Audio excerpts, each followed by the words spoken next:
C'est l'heure de l'invité de Midi Info.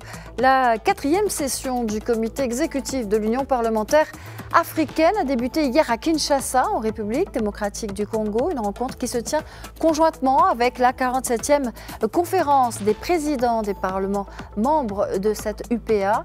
À l'ordre du jour, l'examen du programme de travail 2026, les mécanismes de financement de l'UPA et la réforme des textes fondamentaux. Alors depuis Abidjan, nous rejoignons pour en parler Monsieur Abdoul Ben Meïté, député ivoirien et président des affaires juridiques et institutionnelles à l'Assemblée nationale de Côte d'Ivoire. Bonjour à vous et bienvenue. Et merci d'avoir accepté l'invitation de Midi TV. C'est plutôt Abdoulaye Ben Meïté, président de la Commission des affaires générales et institutionnelles de l'Assemblée nationale de Côte d'Ivoire. Merci d'avoir précisé.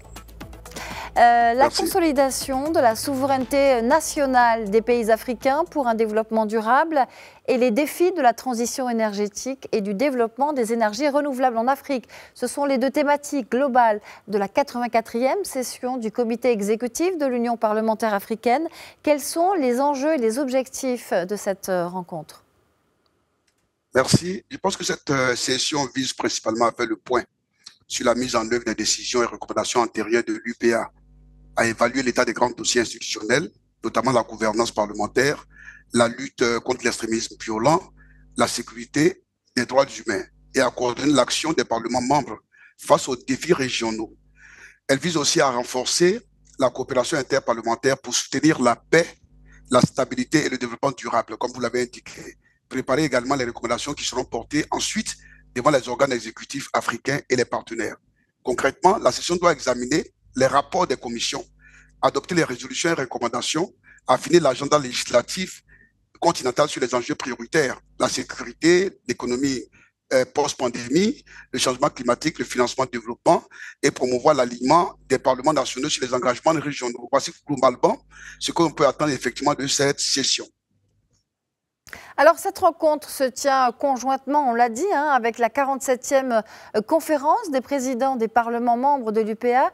Quels sont les points précis inscrits à l'ordre du jour de la 47e conférence des présidents des parlements membres de l'UPA? Ce qui nous revient était que communiqué pour cette édition à Kinshasa, l'ordre du jour comporte l'examen du rapport d'activité de l'UPA et des comptes, les discussions sur la mise en œuvre des recommandations antérieures, des séances sur la sécurité et la souveraineté nationale continentale, des débats sur la démocratie, la bonne gouvernance et la lutte contre l'extrémisme violent, des panels sur le renforcement du rôle parlementaire en matière de développement durable, ainsi que les rencontres bilatérales et sessions de coopération parlementaire. La conférence inclut aussi des séances destinées à promouvoir, n'est-ce pas, des séances destinées effectivement à harmoniser les positions parlementaires africaines sur les thèmes d'actualité et consolider les mécanismes de suivi des résolutions, dont l'agenda officiel et le communiqué de presse de l'UPA précisant ses actes pour la session de Kinshasa.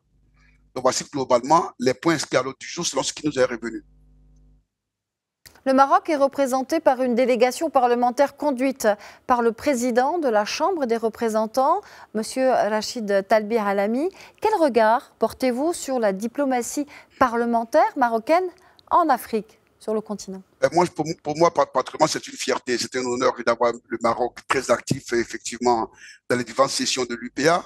C'est mon pays, c'est un pays de cœur, c'est un pays, effectivement, la Côte d'Ivoire et le Maroc, c'est deux pays, c'est deux facettes d'une même réalité, avec de grands gouvernants.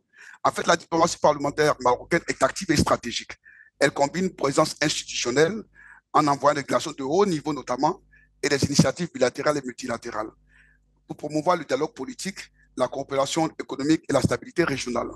La participation de la délégation marocaine, qui est conduite, comme vous l'avez dit, par le président de la Chambre des représentants, M. Rachid Talbi Alami, illustre la volonté de l'État marocain d'être un acteur parlementaire engagé en Afrique, tant sur les dossiers institutionnels que sur les problématiques de sécurité, d'investissement et d'intégration. Cette diplomatie parlementaire sert plusieurs objectifs: renforcer les relations bilatérales, défendre les positions nationales sur les ententes et les enceintes régionales. Grosso modo, le Maroc is back. Le Maroc est debout, le Maroc est de retour sur l'axe diplomatique en Afrique, notamment en matière parlementaire. Et après, effectivement, d'avoir créé un rôle prépondérant dans les rapports, les relations entre les peuples. Et maintenant, après le gouvernement, donc maintenant, c'est les relations entre les peuples. Je pense que le Maroc s'inscrit dans cette même vision partagée avec le Parlement ivoirien, de grands présidents de Parlement pour de grands enjeux, pour relever ensemble de grands défis. Quelles sont, d'après vous, les attentes de la RDC en tant que pays hôte de cette session? Alors, je pense que d'abord, le fait que cette session se passe en RDC, c'est une belle opportunité pour ce pays de gagner en visibilité. Vous savez, c'est un pays qui a connu récemment une crise militaro-civile et qui, naturellement, peut avoir un impact négatif sur le coût du développement de ce pays. Je pense que c'est l'opportunité rêvée pour le Maroc, du moins pour la RDC, de gagner en visibilité diplomatique et parlementaire et tenir, pour prendre à son avantage effectivement les opportunités de coopération technique et d'appui institutionnel. Plusieurs pays seront réunis en un même endroit. C'est la diplomatie des peuples et je pense que tous les peuples doivent saisir cette opportunité pour fraterniser, pour faire de l'Afrique effectivement ce continent de fraternité. Alors, les défis à l'ordre du jour sont effectivement la transition énergétique, le développement des énergies renouvelables, mais aussi la stabilité et la paix, comme vous venez de le dire. Comment l'Union parlementaire africaine contribue-t-elle de manière concrète et efficace à la promotion de la paix et de la démocratie sur le continent? Alors, moi, je pense que l'UPA joue un rôle prépondérant, un rôle clé à trois niveaux. Et je pense d'abord à un niveau normatif et politique. Vous savez qu'en formulant des déclarations, des résolutions et recommandations qui incitent des parlementaires nationaux à respecter l'état de droit, à protéger les droits fondamentaux et à tenir les élections libres et transparentes, l'UPA joue un rôle effectivement de régulateur politique. Maintenant, un rôle, du moins, c'est un niveau capacitaire. Parce qu'en organisant des formations, ateliers et autres missions d'échange pour améliorer la qualité du travail législatif, la supervision du gouvernement et les mécanismes de réduction des comptes, l'UPA en train de démontrer effectivement qu'il demeure un outil important de normalisation de la vie démocratique dans les différents pays qui en sont membres. Maintenant, c'est à un niveau de médiateur et de facilitateur. Par la diplomatie parlementaire, comme vous le savez, l'UPA favorise le dialogue entre les acteurs politiques, soutient les procédures de médiation dans les crises et promeut la coopération transfrontalière sur la sécurité et la résolution pacifique des conflits. En un mot, l'UPA se veut un médiateur. Je pense que l'Afrique a besoin aujourd'hui de se prendre en charge.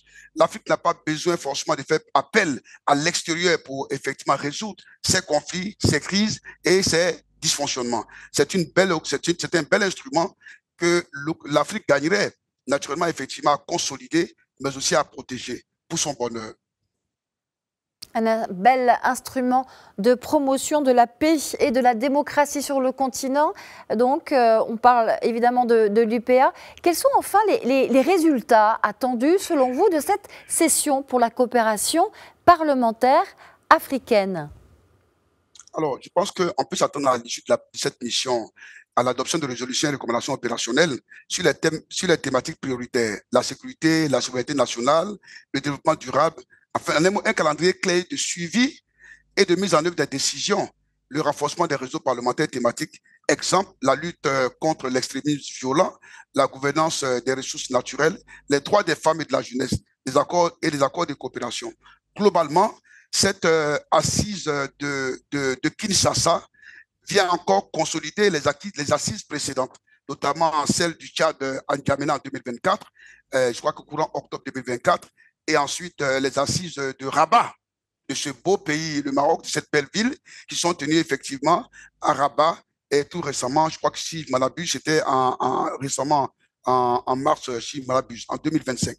Grosso modo, l'UPA est un grand instrument de fédération des peuples. L'UPA est un instrument de promotion de la fraternité. L'UPA est un instrument panafricain au sens noble du terme, non pas au sens populiste du terme. Une dernière question, Monsieur Abdoul Ben Meïté, qui concerne la contribution à la démocratie, à la stabilité et plus précisément à la paix sur notre continent. Elle concerne la contribution de la société civile et en particulier celle des femmes sur le terrain, mais aussi celle des femmes au sein de la diplomatie parlementaire africaine. Peut-être pouvez-vous nous parler de l'exemple ivoirien? Ah ben oui, la Côte d'Ivoire est très, très active en matière de diplomatie globalement avec le génie de son président de l'Assemblée nationale notamment et ensemble avec la perspicacité de la présidente du Sénat qui est, faut-il le rappeler, une grande femme politique en Côte d'Ivoire. J'ai nommé effectivement son Excellence Madame Kandia Camara. Vous savez que c'est une dame qui a joué un rôle important dans le processus de paix et de démocratisation de la Côte d'Ivoire sous la houlette de ce grand président, ce grand visionnaire que demeure le président Alassane Ouattara. La Côte d'Ivoire a en son sein, du moins le Parlement ivoirien est en son sein, un cadre d'expression des femmes, je crois qu'il y a un caucus des femmes, et qui permet aux femmes de promouvoir la gouvernance, l'égalité dans la gouvernance, qui permet aux femmes effectivement de prendre davantage de responsabilités dans le processus de démocratisation de l'Afrique. Et je crois que du moins l'exemple de Côte d'Ivoire sera de nature à inspirer tous les autres pays parce que la Côte d'Ivoire est en route vers la parité hommes et femmes dans le sens de la gouvernance. C'est un idéal auquel et pour lequel le président Alassane Ouattara se bat au quotidien. Vous avez noté qu'en Côte d'Ivoire, nous avons des femmes parlementaires. Nous avons également une femme qui préside une chambre parlementaire comme le Sénat. Nous avons une femme qui préside aux destinées du Conseil constitutionnel et je pense que ce n'est pas peu.